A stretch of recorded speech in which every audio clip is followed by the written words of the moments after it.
Welcome my dear students. Class 12th और NEET के लिए केमिस्ट्री की हम बात कर रहे थे और the P block elements.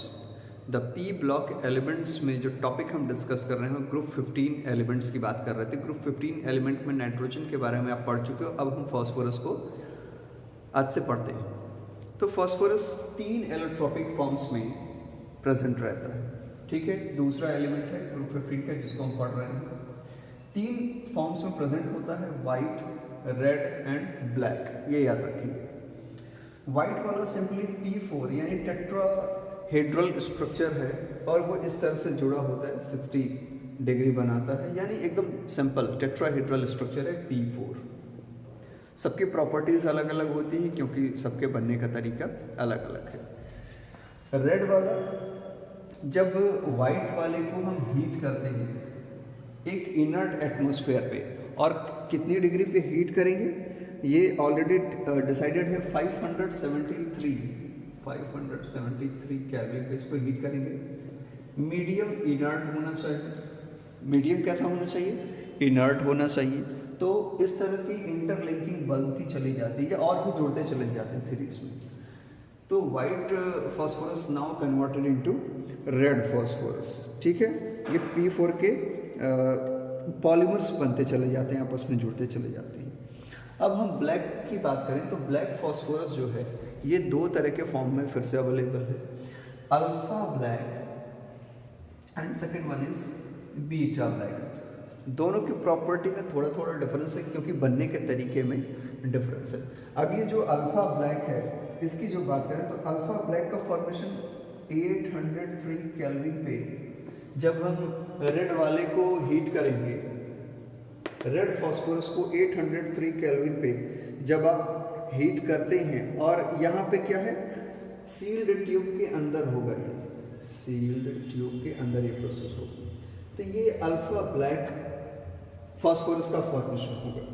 Beta black की बात करें तो बीटा ब्लैक वाइट वाले को हीट करते हैं लेकिन इसका टेम्परेचर अलग होता है। ये 473 केल्विन पे जब आप वाइट वाले को हीट करते हैं, ठीक है, और यहाँ पर प्रेशर थोड़ा ज़्यादा होता है, मतलब high pressure.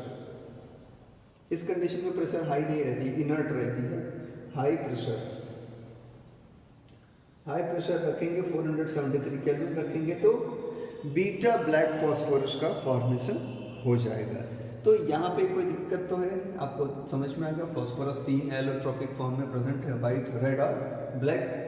White simple tetrahedral structure होता है, जब इसको हीट करते हैं इनर्ट कंडीशंस में 573 केल्विन के आसपास, तो ये पॉलीमर बनाने शुरू करते हैं, सिंपली P4 के पॉलीमर्स बनते हैं और ये रेड में कन्वर्ट हो जाता है, रेड फॉस्फोरस। फिर अलग अलग कंडीशंस में अगर रेड को हम 803 केल्विन पे सील्ड ट्यूब में हीट कर दें तो ये ब्लैक अल्फा ब्लैक फॉस्फोरस में कन्वर्ट होगा, और बीटा ब्लैक वाइट वाला ही जब हाई प्रेशर 473 केल्विन पे अगर हीट किया जाएगा तो बीटा ब्लैक फॉस्फोरस का फॉर्मेशन हो जाएगा। यहाँ तक किसी को कोई प्रिपरेशन ऑफ फॉस्फीन 2 मेथड है, इसको हम समझ लेते हैं, बहुत आसान है। पहला मेथड है फ्रॉम कैल्शियम फॉस्फाइड, ठीक है। कैल्शियम फॉस्फाइड का रिएक्शन H2O या डाइल्यूट HCl के साथ करना है, बदले में हमें फॉस्फीन जरूर मिल जाएगा। तो ये है कैल्शियम फॉस्फाइड, ठीक है। आप देख रहे हैं Ca3P2 कैल्शियम फॉस्फाइड। पहली बार रिएक्शन हुआ वाटर के साथ, आपको मिल गया phosphine. This is your phosphine that you actually required, और साथ में एक प्रोडक्ट बन गया कैल्शियम हाइड्रोक्साइड। दूसरी बार फिर से आपको प्रोडक्ट मिल गया फॉस्फीन और कैल्शियम क्लोराइड यहाँ पे बन गया, ठीक है, HCl के साथ जब रिएक्शन हुआ। दूसरा लैब बनती है, यहाँ पे जो सोडियम हाइड्रोक्साइड है ये कंसनट्रेटेड होती है, ठीक है, और इसको हम इनर्ट CO2 मीडियम में रेडी करते हैं।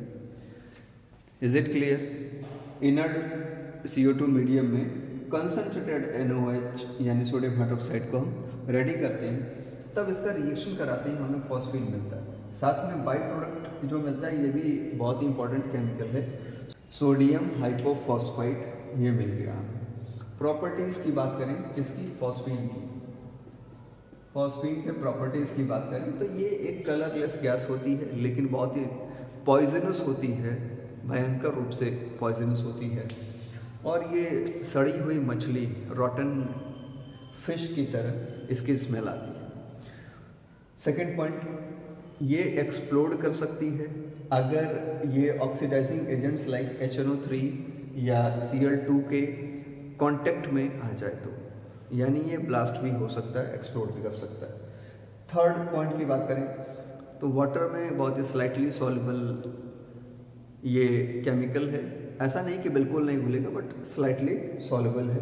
फोर्थ, जब ये कॉपर सल्फेट या मरकरी क्लोराइड सॉल्यूशन में एब्जॉर्ब होते हैं तो ये फॉस्फाइड में कन्वर्ट होते हैं, ठीक है, फॉस्फाइड में कन्वर्ट हो जाते हैं। तो यहाँ पे एक रिएक्शंस दिए हुए हैं, तो copper sulphate plus phosphine Cu3P2 copper phosphide, ठीक है। बाद में बगल में बाई प्रोडक्ट H2SO4 भी बन गया। यहाँ पे मरकरी क्लोराइड के साथ जब फॉस्फीन का रिएक्शन हुआ, मरकरी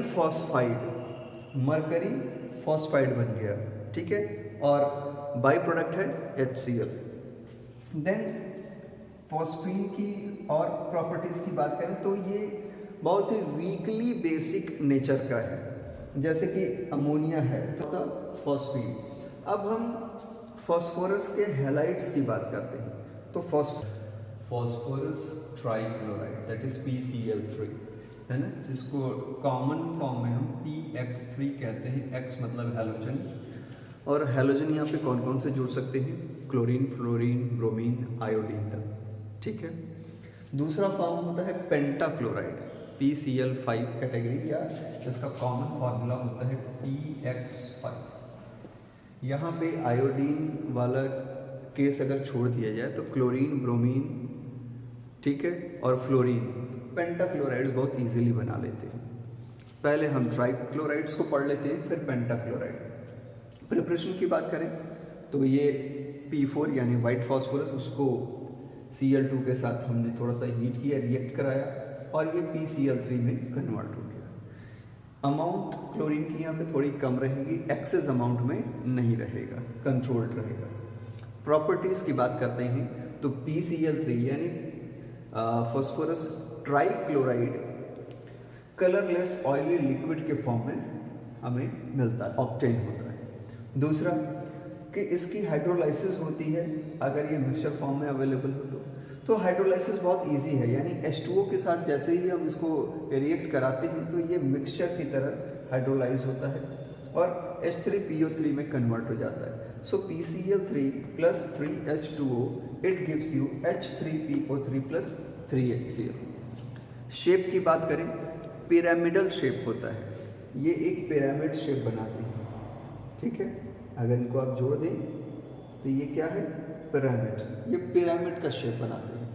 और इसमें फॉस्फोरस जो है, अगर इसका हाइब्रिडाइजेशन आप चेक करें तो 1 2 3 तो यहाँ पे सीधे सीधे बॉन्ड हो गए आपके, ठीक है, और ये सब के सब सिग्मा है, और एक लोन पेयर है, तो आपके पास 4 बॉन्ड्स जो कि डायरेक्टली अटैच हैं वो कह सकते हैं। लोन पेयर को भी हम डायरेक्ट अटैचमेंट वाले बॉन्ड की तरह मानते हैं, यानी सिग्मा की तरह।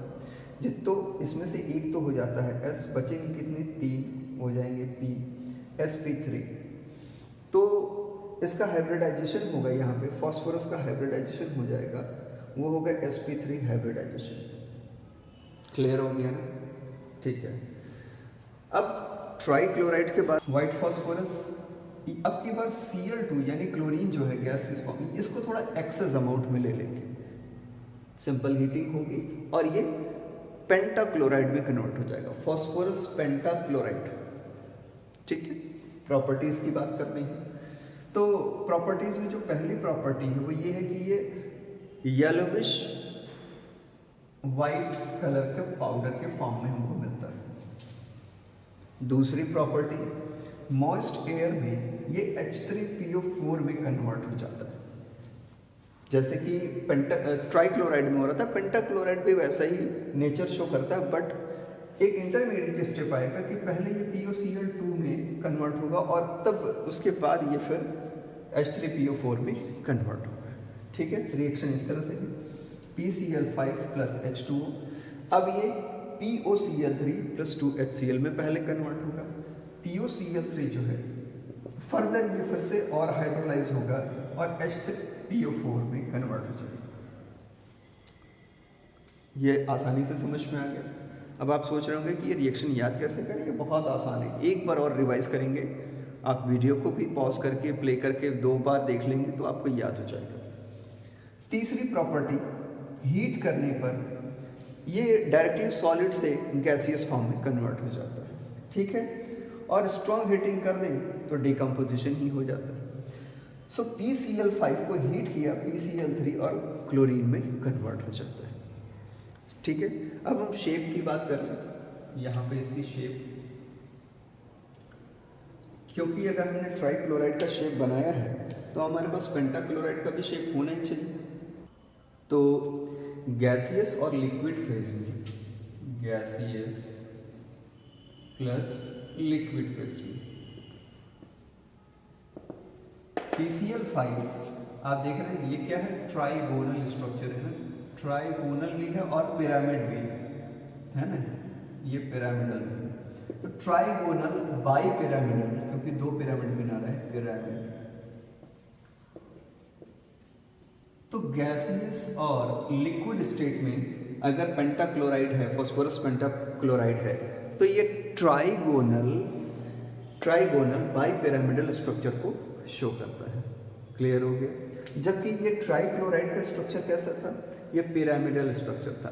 दोनों के बीच का डिफरेंस यही है, ये ट्राइगोनल बाई पिरामिडल था, जबकि फास्फोरस ट्राइक्लोराइड की अगर बात कर लें तो ये सिर्फ पिरामिडल स्ट्रक्चर था। अब हम बात कर रहे हैं कि ये गैसियस स्टेज और लिक्विड स्टेज में है, तो क्या सॉलिड में कुछ अलग शेप एज्यूम कर लेगा? हाँ, सॉलिड के लिए अलग शेप है। तो यहाँ पे क्या होता है कि जब सॉलिड स्टेट की बात करते हैं तो ये 2 आयन के फॉर्म में प्रेजेंट हो सकता है, कैटायन और एनायन। कैटायन यानी PCl4 इसकी पावर प्लस और PCl6 bracket close power negative, यानी ये कैटायन के लिए है, बाई पॉजिटिव है, और ये नेगेटिव आयन है। ठीक, ऐसे केस में ये टेट्राहेड्रल स्ट्रक्चर होगा। कैसा होगा? टेट्राहेड्रल। जबकि एनायन की बात करें इस केस में तो ये ऑक्टाहेड्रल स्ट्रक्चर होगा। तो ये आपको कुछ टर्म एंड पॉइंट्स याद रखने होंगे जिससे कि आपके लिए बहुत आसान हो जाए।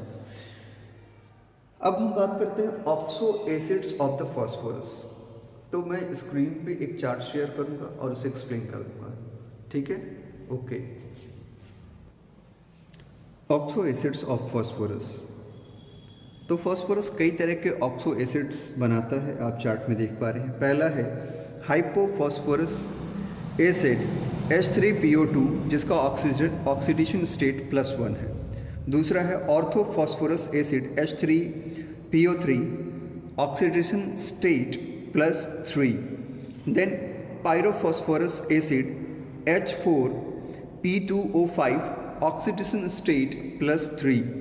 Then hypophosphoric acid H4P2O6 OS +4 है यहाँ पे। Then orthophosphoric acid H3PO4 +5 oxidation state. Then pyrophosphoric acid H4P2O7 oxidation state +5. Then metaphosphoric acid H3PO3 oxidation state +5. The composition of the oxo acids are interrelated and in terms of the loss or gain of H2O molecules or oxygen atoms. These acids in +3 oxidation state of phosphorus tend to disproportionate as follows. 4H3PO4 जिसका कि oxidation state +3 होगा, 3H3PO4 ये convert हो जाएंगे इसमें, और ये +5 है, plus PH3 oxidation state -3, that is phosphine बन गया। तो इस तरह से ये बहुत सारे फॉस्फोरस के ऑक्सो एसिड्स बनते रहते हैं। और ग्रुप 15 के एलिमेंट्स के जितने भी आपको रिएक्शंस प्रॉपर्टीज पढ़नी थी यहाँ पे फिनिश होते हैं। नेक्स्ट हम ग्रुप 16 की बात करेंगे नेक्स्ट वीडियो में। Thank you very much.